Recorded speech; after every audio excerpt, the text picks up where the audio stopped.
Salut à tous pour cette nouvelle vidéo. Aujourd'hui, on va parler du destin de l'humanité. Pas de Star Wars ou de Transformers, mais plutôt des dangers du méthane se trouvant sous la glace de l'Antarctique.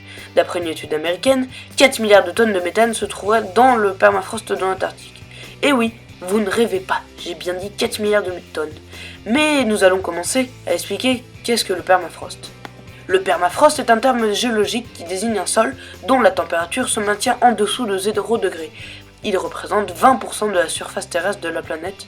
Le permafrost est recouvert par une couche de terre appelée zone active qui dégèle en été et permet ainsi le développement de la végétation. Particulièrement présent en Alaska et en Sibérie, le permafrost est victime du réchauffement climatique. Les températures moyennes en Sibérie auraient augmenté de 2 à 3 degrés ces 30 dernières années, provoquant son dégel partiel. Des chercheurs russes et américains ont ainsi mis en évidence que sur une zone plus étendue que la France et l'Allemagne réunies, le permafrost est en train de fondre pour la première fois depuis la fin du dernier âge glaciaire, il y a 11 000 ans. La fonte du permafrost crée de graves problèmes pour les populations locales. Affaissement de terrain, déformation des routes, rupture des oléoducs. Outre ces conséquences matérielles, les scientifiques s'inquiètent des effets climatiques du dégel du permafrost.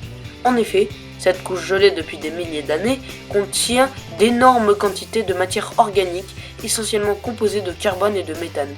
Le processus de dégel pourrait contribuer à libérer des milliards de tonnes de méthane dans l'atmosphère.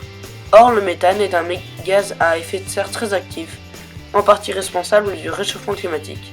Vous avez certainement entendu parler de la COP21, la réunion des chefs d'État qui se sont déplacés jusqu'à Paris pour discuter du réchauffement climatique, n'est-ce pas ? Eh bien, l'accord de Paris est accepté, et ceci encore mieux que l'on ne l'espérait. Les différents États se sont mis d'accord pour rester bien en dessous de 2 degrés de gagné, voire même de 1,5. Mission accomplie. Quant à nous, on peut quand même faire des petits gestes comme trier nos déchets, etc. Et vous vous dites, si je le fais, ça va servir à rien, parce que personne d'autre le fait. Mais si tout le monde se bouge et s'enlève cette idée de la tête, alors le geste sera énorme par rapport au débit de consommation et aux déchets. Et on sauvera la planète. Maintenant, mon avis. Si nous ne nous arrêtons pas de consommer et de polluer, le permafrost se fondra et les conséquences que je m'imagine seraient désastreuses. Je m'explique. À cause du réchauffement climatique, on ne pourrait plus sortir sans se faire cramer au 3e degré, comme dans la terre brûlée. En plus, une partie du méthane se serait installée dans l'eau, ce qui fait que ce sera la guerre pour l'eau potable, comme dans Mad Max. Et puis avec la montée des eaux, de nombreux pays seraient engloutis, comme dans Atlantis, bref. Un monde post-apocalyptique dans lequel il serait impossible de vivre. Voilà, c'est terminé pour cette toute première critique. Comme c'est les vacances, je pense pouvoir sortir une ou deux autres vidéos, mais ça risque d'être compliqué vu le temps que ça me prend. Pour finir, lâchez un like et puis un commentaire pour me dire ce que vous en pensez, vous, du réchauffement climatique. Allez, ciao!